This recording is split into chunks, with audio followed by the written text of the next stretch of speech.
नमस्कार, आप देख रहे हैं अमर भारती और मैं आपके साथ अमित नेगी। इस वक्त हमारे साथ मौजूद है विश्व प्रसिद्ध ज्योतिषाचार्य डॉक्टर पीके शास्त्री जी, जिन्होंने कहीं बहुत सारी भविष्यवाणी ऐसी की है जो 100% सटीक साबित हुई है। ऐसे में दिवाली का मौका है और कई सारी चीजें हैं जो आपको ध्यान में रखनी है, जैसे ग्रहण भी है।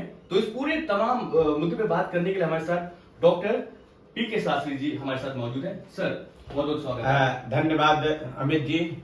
सर, सबसे पहले मेरा सवाल है, दिवाली है जैसे कई चीजों का ध्यान रखना पड़ता है, जैसे पूजा विधि है। सबसे पहले तो बताइए कि पूजा किस तरह से करे, जो भी है। देखिए, मैं यहाँ पर कहूंगा कि 24 अक्टूबर 2022 सोमवार का दिन पड़ रहा है और हस्त नक्षत्र में यह दिवाली पूजन है। यानी इस बार की जो दिवाली की जो पूजा है वो सूर्योदय काल से ही प्रारंभ हो जाएगी। यानी सूर्योदय का जो टाइम है 6:41, प्रातः काल 6:41 से प्रारंभ हो रहा है और शाम को 5:43 तक रहेगा। हस्त नक्षत्र में यह पूजन हो रहा है।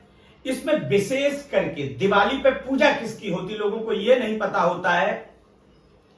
तो गणेश जी की पूजा होती है, लक्ष्मी जी की पूजा होती है, कलश की पूजा होती है और कुबेर की पूजा होती है और 9 ग्रहों का पूजन होता है। इसको बोलते हैं पंचोपचार।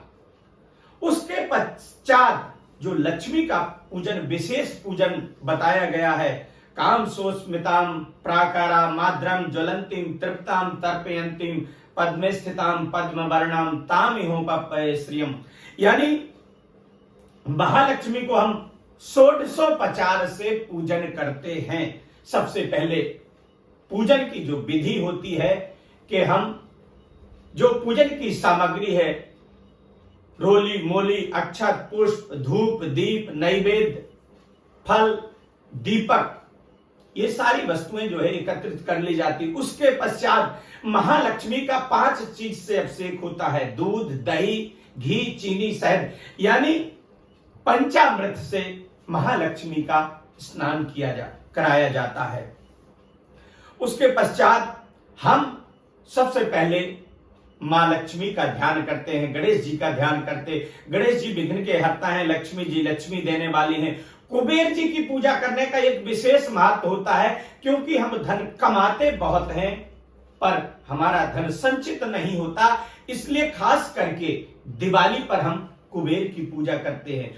कुबेर जी को विशेष करके आप देखते हैं कि साबुत गेहूं, साबुत धनिया, साबुत मिर्च, साबुत सरसों, ये सारी चीजें एक लाल वस्त्र के अंदर में रखी जाती हैं पूजा करके। और कौड़ी, आज के समय में लक्ष्मी आप देख रहे हैं कि सिक्के के रूप में चलने लगी, नोट के रूप में चलने लगी।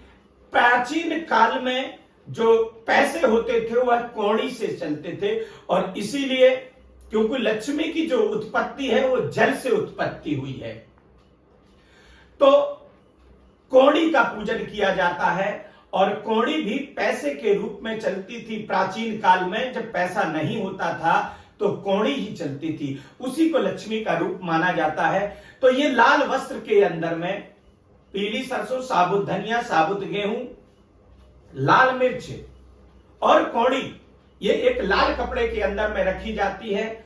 और लक्ष्मी गणेश कलश कुबेर और नवग्रह पितृ देवताओं का पूजन करते हैं। पहले हम ध्यान करते हैं, फिर जल से स्नान कराते, फिर पंचामृत से स्नान कराते, फिर वस्त्र चढ़ाते हैं और फिर चंदन का टीका गणेश जी को, लक्ष्मी जी को रोली का टीका लगाते हैं, फिर चावल चढ़ाते हैं, फिर हम पुष्प चढ़ाते हैं, फिर हम धूप दिखाते हैं, दीपक दिखाते हैं और गणेश जी को दूर्बा चढ़ाते हैं। फिर नैवेद्य, जो हम घर में मिष्ठान बनाए हुए हैं वो मिष्ठान या बाहर से आया हुआ मिष्ठान भोग लगाते हैं।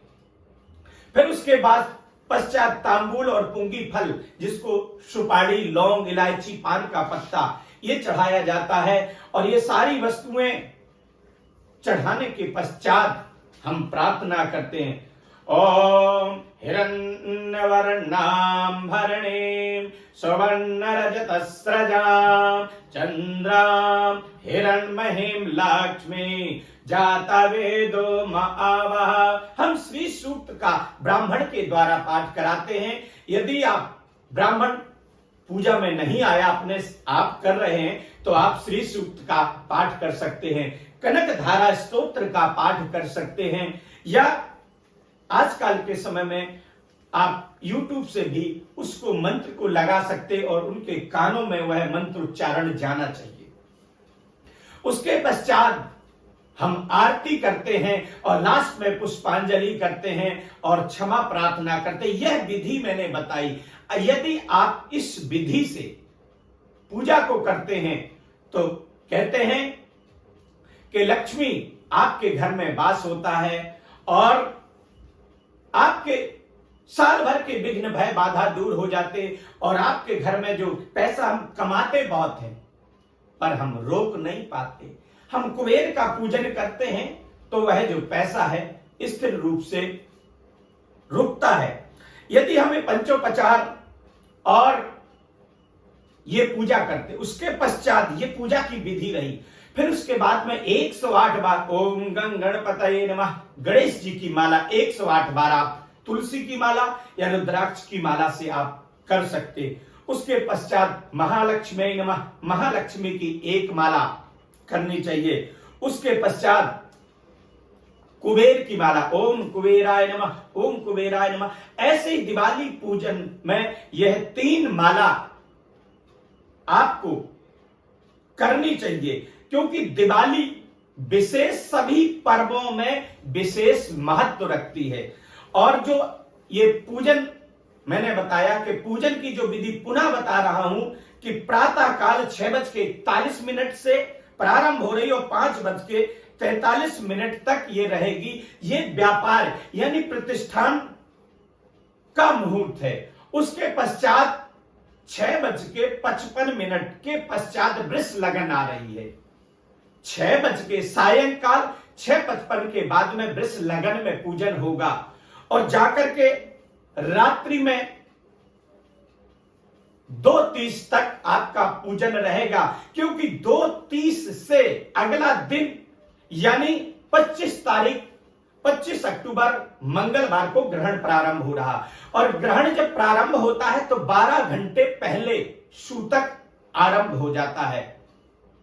तो इस बार की जो दिवाली है वो रात्रि में 2:30 बजे तक ही होगी। उसके पश्चात दिवाली का पूजन नहीं रहेगा, क्योंकि ग्रहण प्रारंभ होने से जो मुहूर्त है प्रातः काल से ही सूर्योदय से मुहूर्त दिया गया, यानी संपूर्ण दिन यह पूजन रहेगा और 1 घंटे का गैप गोधूली के टाइम पर रहेगा सूर्योदय के पश्चात और उसके सूर्यास्त के बाद में, और उसके पश्चात में 6:55 से यह पूजन प्रारंभ रहेगा और अगले दिन जो है ग्रहण प्रारंभ होता।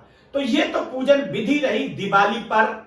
और यह जो दिवाली का पर्व है प्रत्येक राशि वालों के लिए कहीं ना कहीं, जिस तरह से हम पहले देखें कि जो हमारी दिवालियां गई हैं और दिवालियों में दिवाले निकले, पर इस बार दिवाली में दिवाले नहीं झोलियां भरेंगी। यह हमारे ग्रह नक्षत्रों का जो योग है ये बन रहा है। जी सर, ग्रहण जिस तरह से लग रहा है, इस ग्रहण में क्या चीजों का खास ध्यान रखें, क्या लोगों को देखना चाहिए इस बार?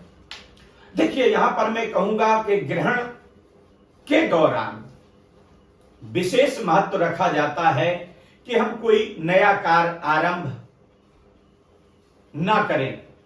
और ग्रहण जब होता है तो संपूर्ण राशियों को कहीं ना कहीं कष्ट प्रदान करता है। सभी के लिए ग्रहण का आर्थिक व्यक्ति को हानि करता है, मानसिक हानि करता है, शारीरिक हानि करता है, पारिवारिक उद्विग्नता उत्पन्न करता है। उसका नाम ही ग्रहण है। ग्रहण पड़ने से संपूर्ण जल जीवन को, चाहे वो जल का जीव जंतु है उसको भी कष्ट मिलता है, चाहे थल का जीव है उसको भी कष्ट मिलता है। तो कहीं ना कहीं ग्रहण होने से सभी को ये कष्ट प्रदान करता है। पर ग्रहण के दौरान आपको जो खास करके जो गर्भवती स्त्रियां हैं उनको ये विशेष ध्यान देना होता है कि हम ग्रहण के दौरान, अभी हम ग्रहण की बात कर रहे हैं तो ये 14:20 पे यानी दिन में 2:29 से यह ग्रहण प्रारंभ हो रहा है। रात्रि में ग्रहण का जो सूतक है वो 2:30 से प्रारंभ हो रहा है और ग्रहण काल जो है वह 2:29 से ग्रहण चालू हो रहा है और मध्याह्न काल 4 बजे तक रहेगा। और ग्रहण का जो पर्व काल है यानी ग्रहण सूतक जो समापन है वह 6:32 तक 25 अक्टूबर मंगलवार को रहेगा। उसके पश्चात ग्रहण का जब सूतक होता है तो मंदिर के जो पट हैं वह बंद रहते। गर्भवती स्त्रियों को खास करके बताएगा, यहां तक कि जो मवेशी हैं, पशु हैं, यदि वो भी खुले आसमान के नीचे हैं तो गाय का गोबर उनके कोख में जो गर्भाशय बताया गया है वहां पर गोबर लगाया जाता है। चाहे वो जीव जंतु क्यों ना हो, चाहे वो गाय है, भैंस है, कुत्ता है, बिल्ली है, अगर वो गर्भवती है तो इसका विशेष गोबर लगाने का महत्व होता है। गाय का, खास करके देसी गाय का गोबर। जो गर्भवती स्त्रियां हैं उनको क्या करना होता है कि सूतक के दौरान कुछ भी नहीं खाना होता है। सूतक का बनाया हुआ, यदि आप औषधि ले रहे हैं, कहते आपत्ति काले मर्यादा नास्ति, अगर आपत्ति है, विपत्ति है तो उस दौरान आपने भोजन पका लिया तो आप, या भोजन, कोई बीमार व्यक्ति है उसको भोजन देना, क्योंकि हमारे शास्त्रों में बंधन में डाला नहीं गया, बंधन से मुक्त किया गया।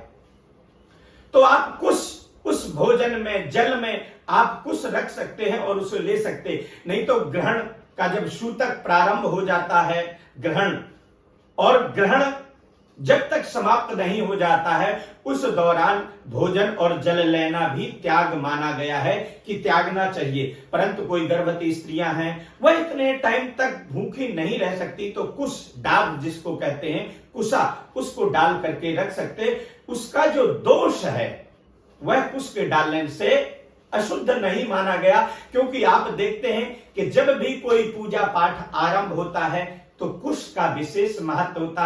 हम संकल्प भी करते हैं तो कुश के बगैर कोई पूजा आरंभ नहीं होती, तो कुश डाल करके रख सकते हैं।